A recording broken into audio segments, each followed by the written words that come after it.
Pichincha Universal, generando noticias. Presidente de la Federación Médica Ecuatoriana. Muchas voces se han hecho escuchar. El sistema de salud pública está en crisis. El IES, denuncias de medicamentos caducados por montos realmente exorbitantes y una serie de aspectos más que merecen el análisis y la profundización en la temática, ¿no? Por ejemplo, tenemos un audio y le voy a pedir al doctor Ernesto Carrasco que comencemos escuchando este audio para contextualizar el diálogo que tendremos a continuación. Se trata de Juan Páez, gerente del Hospital Andrade Marín, quien denuncia que en esa casa de salud hay medicamentos caducados, como ya lo dijimos. Y habló también de compras excesivas, corrupción, desde gerentes hasta los demás funcionarios. El tema es un caos. Le pedimos que escuche, doctor, y luego comenzamos el diálogo. Existen medicamentos caducados en el Hospital Carlos Andrade Marín. Y existe una lista de medicamentos caducados que yo los he revisado desde abril del año pasado. He informado a Contraloría sobre procesos oscuros, donde se han hecho compras exageradas, como hidralacina 100.000 tabletas con una proyección de consumo a 7 años, como atorvastatina 80 miligramos con una proyección a 7 años, como un producto ticagrelor de 90 miligramos con una proyección a 7 años. Señores periodistas, pueblo ecuatoriano, no es posible que todas las instancias de salud del Hospital Andrade Marín están corruptas, coimadas. Procesos que yo he denunciado y que ya conocen las autoridades respectivas. La prensa se debería preocupar por combinar a las autoridades de control para que los procesos se hagan inmediatos. Aquí no podemos nosotros solamente preocuparnos de los peces gordos. Tenemos que preocuparnos de proveedores corruptos.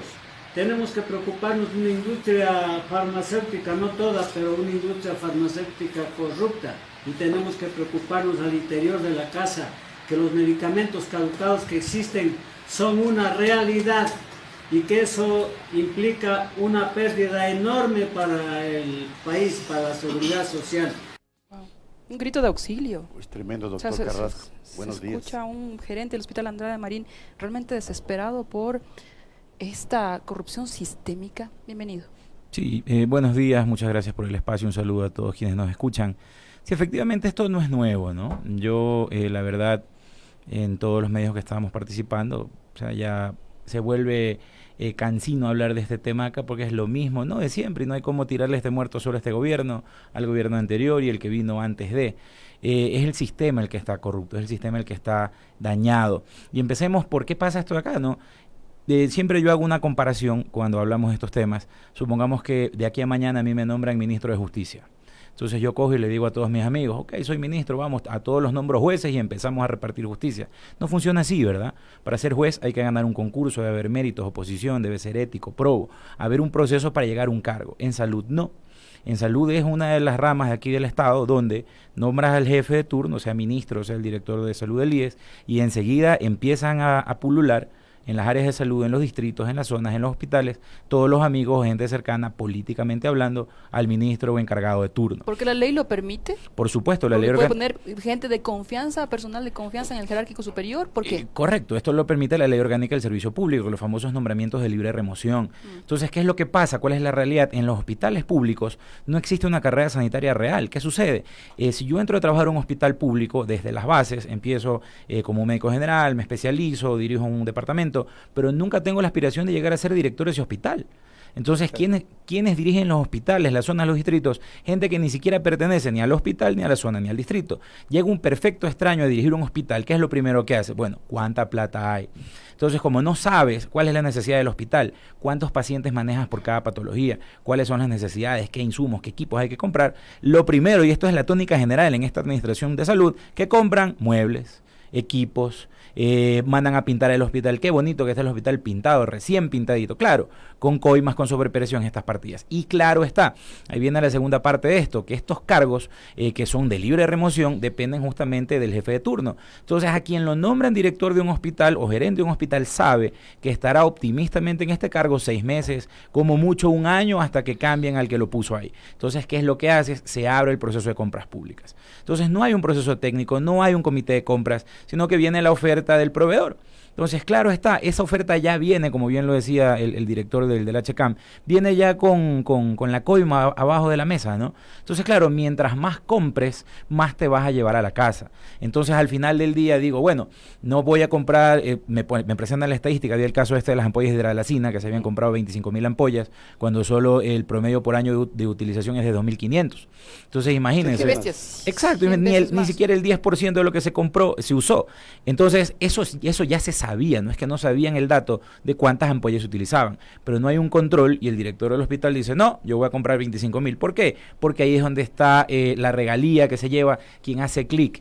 Esto no es nuevo, esto es de siempre. Ya, pero eso no se judicializa, no debería estar respondiendo a la justicia por ese tipo de pues sí, de y de hecho por varias razones. También otra cosa que se descubre en este escándalo del HCAM es que los contratos que firman con estos proveedores, que ojo, son intermediarios, ni siquiera son las casas farmacéuticas, la industria nacional o internacional, son proveedores, distribuidores, hacen firmar contratos en los cuales ponen cláusulas de no devolución del medicamento, violando ley expresa, que es la Ley Orgánica de Salud, que en uno de sus artículos habla que con 2 meses antes, 60 días antes de la caducidad de un medicamento, insumo o producto, el proveedor tiene la obligación de cambiarlo por uno nuevo para poder mantener así el stock. Pero un contrato no puede estar por encima de la ley.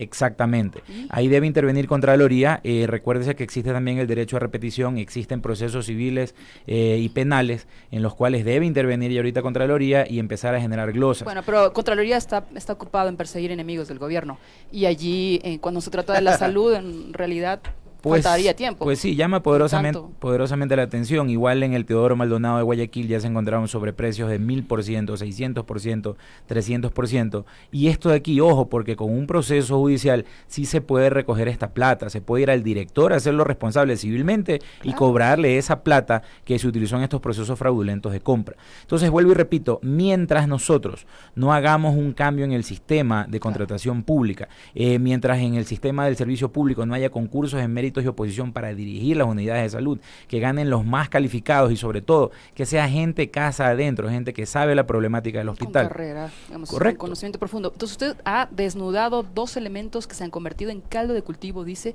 para una corrupción sistémica. Sí. Tanto los puestos de libre remoción o estos puestos de confianza que permiten que gente que no conoce podría hacer su agosto en arca abierta al justo peca porque pueden durar 6 meses y hay que aprovechar. Y también el sistema de compras públicas que en efecto podría estar dando aval a contrataciones directas en donde puede surgir estos temas contractuales perjudiciales para nuestro Estado. ¿Cuál es la solución? ¿Cuál es la salida? La salida definitivamente es política, ¿no? El Ejecutivo, en este caso el presidente Moreno, tiene en su mano el poder de reformar leyes. Vía decreto ejecutivo se puede reformar estos temas acá, sobre todo, a través de la Asamblea también la reforma a la Ley Orgánica del Servicio Público, la LOSEP debe reformarse y excluir salud de este tema de los nombramientos de libre remoción. Yo entiendo perfectamente que si vamos a hablar de temas administrativos o de temas económicos, nombre a gente de confianza, pero en salud no podemos hacer salud con los amigos, con los panas. Tiene que ir la gente más calificada porque al final del día son vidas las que están en juego. No fueron solo escuchadas de las ampollas de hidralacina, tengo el dato, se encontraron también marcapasos caducados en el HCAM. Entonces imagínense pacientes que tienen una afección y mire lo irónico de esto, ¿no? Mientras que en el sistema público de salud, porque el IAS al final del día es privado, es de los trabajadores, hay pacientes que en el sistema público, en el Ministerio de Salud, están que esperan tiempo para acceder a un marcapasos, mientras que acá se deja que se caduque y se pierda estos insumos que son necesarios para la vida de los pacientes. Y la gente, los administradores de estos hospitales, los directores, de manera indolente, dedicados a hacer plata, en vez de hacer técnicamente lo que se debe hacer. Pero es otra reforma urgente. En países como Argentina, la seguridad social y la salud pública están asociados en un solo sistema. Sé que es una discusión amplia en nuestro país, pero articulación para que este tipo de cosas como la falta de marcapasos mientras en otro lugar se caducan, ¿no es posible con una decisión política también articular para solucionar? Sí, justamente yo creo que nosotros como actores de la sociedad civil estamos llamados a empezar a protestar por estos hechos, porque al final del día todos somos afiliados a la Seguridad Social. A mí me cuesta la plata que otros se está llevando y eso está mal. Nosotros como Federación Médica Ecuatoriana estamos interviniendo en varios frentes. De hecho, aprovecho este medio de comunicación para informar. Mi presencia aquí en la ciudad de Quito es porque a las 10 de la mañana tenemos un foro en la Federación respecto a fuentes de financiamiento para el Sistema Nacional de Salud, porque como lo decía hace un segundo, el Ministerio Ministerio de Salud no tiene plata, está quebrado. Lamentablemente la ministra de Salud saliente, la doctora Espinosa, utilizaba ciertos argumentos de que, por ejemplo, el cuadro básico de medicamentos para los pacientes con cáncer, enfermedades catastróficas, no se les compra los medicamentos y se terminan muriendo, mientras la ministra decía que era porque estaban estudiando recién los medicamentos a ver para cuándo salían, cuando el problema real es falta de plata. Entonces, Federación Médica hoy va a hacer una propuesta seria, ya el Ejecutivo hemos invitado a todos los estamentos de él, incluido presidencia, vicepresidencia, todos los ministerios relacionados con esto, y vamos a hacer propuestas serias porque falta plata. No podemos cargar más de impuestos a la ciudadanía porque eso es, ya no hay de dónde más sacarnos plata nosotros, pero hay gente que no está pagando. Por ejemplo, un dato interesante que lo venimos hablando y también aprovecho este medio para ver si le dicen al ministro Richard Martínez, yo estoy hablando de esto hace un mes y él hace una semana dice que a él se le ocurrió. Hay empresas transnacionales de aplicaciones de celular que no pagan impuestos a la renta. Correcto, imagínese usted cuando se afilia a Netflix no le dan factura, se afilia a Spotify no le dan factura, pero ellos sí facturan decenas de millones de dólares que se nos llevan para Estados Unidos y no dejan nada acá. Entonces es hora de empezar a cargarles impuestos a estas empresas para generar impuestos, pero que sean, por Dios, para salud. Ya, pero a ellos, no al Por eso no al usuario. consumidor. Ese es el problema. El impuesto Ahí no está debe el ser enfoque. reversible al usuario. Sin embargo, Claro. hay otras cosas que sí se nos puede recargar a nosotros en el mismo impuesto digital que estamos proponiendo nosotros. ¿Recuerda usted lo que pasó cuando Correa prohibió todas las apuestas y las casas de apuestas y todo lo demás? ¿Usted cree que las apuestas se acabaron? No, ¿a dónde se fueron? No, ¿a dónde se fueron? Al Internet. Al Internet. Al además, Internet. claro. Y sobre eso no hay nada grabado. Estamos proponiendo que se grave un impuesto del 5% a todas las transacciones con las grandes casas de apuestas, pero que esa plata sea destinada para salud. Si aquí a mañana el ministro Martínez me sale también con la novelería que a él se le ocurrió, por eso estoy haciendo este experimento social y lo dije aquí primero en esta radio, ya saben, somos los médicos los que estamos molestando con esto. Y hoy a las 10 de la mañana vamos a terminar este proyecto, una propuesta formal de decirle al presidente Moreno, aquí está la plata, por favor, inviértase en salud y haga las reformas para que se dejen de llevar la plata de los Ahora, hospitales. el gobierno, como usted sabe, está empeñado en cumplir los requerimientos del FMI. Y entre esos requerimientos está justamente ajustes en el sector público.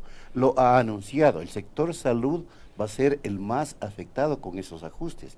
Disminución de personal, disminución de recursos. Consecuentemente, estamos hablando de que le llevan al sector salud al colapso. ¿Cómo lo están mirando ustedes? Sí, estamos siguiendo muy de cerca el tema, pero hay que ser objetivos también a la hora de ver qué es lo que se va a afectar.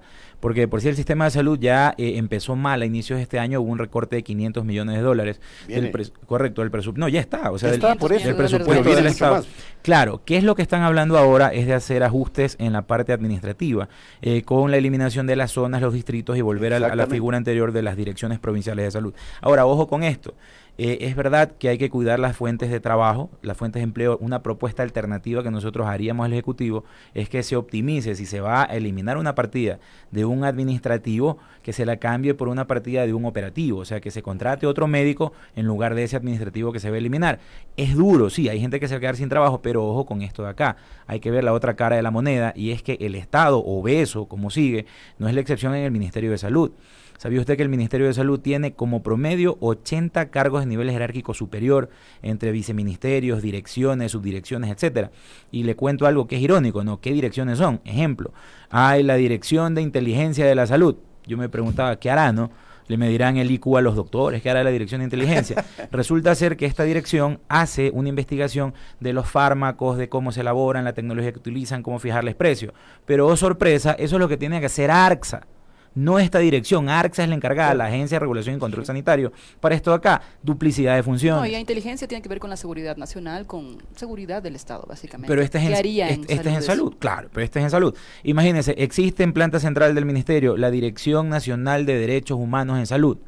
Tengo documentos que me han enseñado que meten problemas de derechos humanos a derechos humanos en salud y le responden, no, esto es con el Viceministerio de Gobernanza. Entonces, ¿para qué están? Gobernanza. Sí, así hay un Viceministerio de Gobernanza en salud también. Y así hay las cosas más, no sé si descabelladas, pero existen. Hay dos direcciones de talento humano, una de talento humano y una de normatización de talento humano. Y esto por decirle los cargos de nivel jerárquico superior.